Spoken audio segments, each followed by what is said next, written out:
Sige po, patuloy tayo, mabilis lang.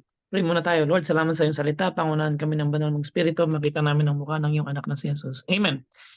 So dito, isa na naman pong napaka-brutal, no? So dito ang nangyari po si Shalom, basahin natin. Shalom, son of Jabesh, began to rule over Israel in the 39th year of King Uzziah's reign in Judah. Shalom reigned in Samaria only ilan? 1 month. No, napakaiksi po ng kanyang paghahari. Why? Because Menahem, son of Gadi, went to Samaria from Tirza and assassinated him and became the next king. No? Ano naman ang anong klaseng kasi ang ginawa ni Shalom, in-assassinate niya si Zechariah. Ngayon na-assassinate siya ni Menahem. So ibig sabihin kapatid, kung anong tinanim siya nga anihin. So kung gusto mong umani ng maganda, magtanim ka ng maganda, no? Tapos sabi pa rito, Menahem naman po, at that time Menahem destroyed the town of Tapua and all the surrounding countryside as far as Tirza because its citizens refused to surrender the town. He killed the entire napaka-brutal po ng sadistang hari itong si Menahem, no? Inassassinate na nga niya si Shalom, no? Mahilig siya sa pagpatay. Hindi pa siya nakontento, ang buong surrounding countryside po ng Tapua ay inubos niya ang lahat po ng mga tao doon, lahat po ng mga citizen. Imaginein mo lang yung Tarlac. Yung isang buong town ng Tarlac inubos niya. No, napakaraming tao po noon. No? Imagine, kaya niyang ubusin ang isang population, isang town. No, so the citizen refused to surrender, so he killed the entire population. Mabangis po ang taong to, si Menahem. At alam mo kung gaano siya kabangis, yung pong mga buntis. Gagamit po siya ng espada at tapos ay hihiwain niya yung tiyan ng mga buntis. Hindi ko alam kung meron pang ganitong klaseng kasadistang tao. Pati po yung mga buntis ayokong imaginein, napaka brutal. Bubuksan niya yung mga tiyan ng mga buntis. So pinatay na ang nanay, pinatay pa yung anak. So what does this mean? Please listen. The next generation will be destroyed. If you are going to continue in your idolatry at hindi ka pa rin tatalikod sa iyong mga kasalanan, hindi lang ikaw ang magsasuffer sa idolatry na yan. That spirit of idolatry will destroy even the next generation. And then you will be ruled under an evil ruler, an evil king, an evil president. Kaya wag kang magtaka kung ang mga presidenteng na-elect po ngayon ay yung mga yan po ay tanda ng kaparusahan. Kapag ang isang bansa ay tumatalikod po sa Diyos katulad ng US at Canada, ang uupo na presidente diyan ay yung pong mga evil leaders, evil kings, evil president. Yan po ang sign ng pagpalo dahil po sa katigasan ng ulo ng mga tao. So, ibig sabihin, it symbolizes that not only you will suffer, even the next generation will suffer kung magpapatuloy kang tatalikod sa kalooban ng Panginoon. And nowadays, napakaraming atheists.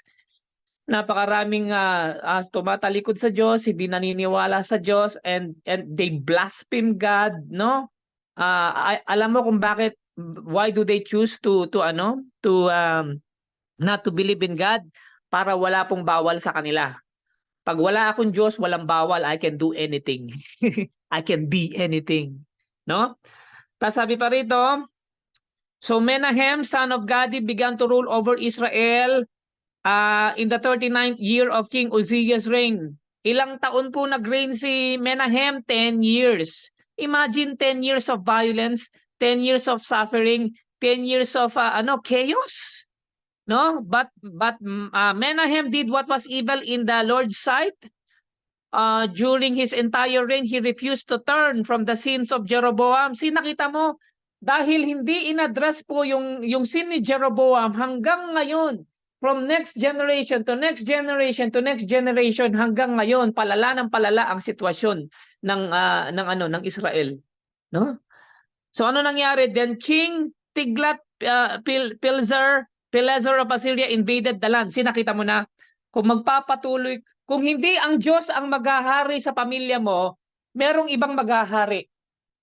Kung pababayaan mo ang mga anak mo sa mga ideology at sa mga influences ng mundong ito, kung hindi mo sila pangungunahan, kung hindi mo sila sasakupin, merong ibang sasakop sa kanila. Kung hindi mo sila ilalapit sa Diyos, meron pong ibang magpupuno sa kanila. Kapatid, so tayo bilang mga magulang, meron tayong responsibility na punuin ang ating mga anak. Be the priest, be the high priest of your house, be the pastor of your house. Dahil kung hindi mo tuturuan ng kabanalan ng iyong mga anak, meron po silang ibang matututunan. Parang isinusuko mo sila sa demonyo, sa kaaway, kay taning. Dahil kung hindi mo sila ay lalapit sa Diyos, lalapit sila sa something else, no? Ano nangyari kay Menahem? Sinakop po siya ni King Tiglath ng Assyria. Sinakita mo yung sinasabi ko, kung magpapatuloy ka, mayroong pagpalo at isa sa mga pagpalo ng Diyos ay i-invade ka ng mga evil rulers, mga evil kings, no? Tanungin kita, sino ang naghahari sa bahay ninyo? Si Jesus ba? O pride? O kaguluhan? O sigawan? O sekreto? O pagsisinungaling? O sugal? O bisyo? Ano naghahari sa bahay mo? Stress ba? Worries ba? Ano ba naghahari sa bahay mo? Be careful. Dahil kung ano ang naghahari sa bahay mo, yan ang magi-invade sa iyo.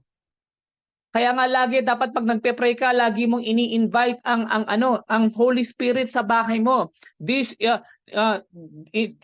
Jesus is Lord over my house. Si Jesus ang Panginoon sa aking finances. Si Jesus ang Panginoon sa aking kalusugan. Si Jesus ang Panginoon sa aking mga anak. Declare that every single day. No? Dahil kapag hindi mo ginawa yan, merong ibang maghahari. No, wag natin bigyan ng opportunity ang kaaway. But Menahem paid him, invaded the land, but Menahem paid 37 tons of silver to gain his support in tightening his grip on royal power. Magaling pa, hindi lang po violent tong Menahem na ito, nakipagkunay pa siya doon sa nagsakop sa kanila. Okay, Tiglath, wag mo na lang akong patayin. Sa halip, okay lang, dahil mas malakas ka naman na hari, you are invading us, pero wag mo na lang akong papatayin. Bibigyan na lang kita ng toneladang mga silver. So binigyan siya ng 37 tons of silver. Napakarami noon. At alam mo saan niya kinuha yun? Kinuha niya sa mga mayayamang citizen ng kanyang sinasakupan. So hindi lang po siya mamamatay tao, magnanakaw pa ito. Manggagancho at manloloko. No? At kung meron pong mga ganong klaseng politician sa ating pong mga lugar, malamang po ay kailangan po nating kumilos bilang mga born again. Ano ba yung ginagawa natin? Pinagpe-pray ba natin ang town ninyo? Saan man yan? Pangasinan man yan? Tarlac man yan? Manila man yan? Dahil kung hindi mo gagawin yan, kapatid, anong nangyari kay Abraham? Sabi ni Abraham, wawasakin mo ba ang Sodom at Gomorrah? Kapag merong 50 na righteous, I will not destroy Sodom for the sake of 50. Walang 50, walang 40, walang 30, walang 20, walang 10. So ibig sabihin kaya hindi winawasak ng Diyos ang isang lugar dahil meron pong mga born again na katulad natin na patuloy na nananalangin, nagpe-pray at nagse-set ng example, nagiging salt and light ng ating pong mga bayan, no? So, yun lamang po. Manatili po tayong wag mo lang pagdasal ang sarili mo at ang bahay mo, ipag-pray mo ang buong town. Kailangan ng Pilipinas, ng Canada, ng buong mundo ang panalangin dahil winawasak po ito ng kawalan po ng pananampalataya po sa Diyos. Yun lamang po, mag-iingat po kayo. God bless po.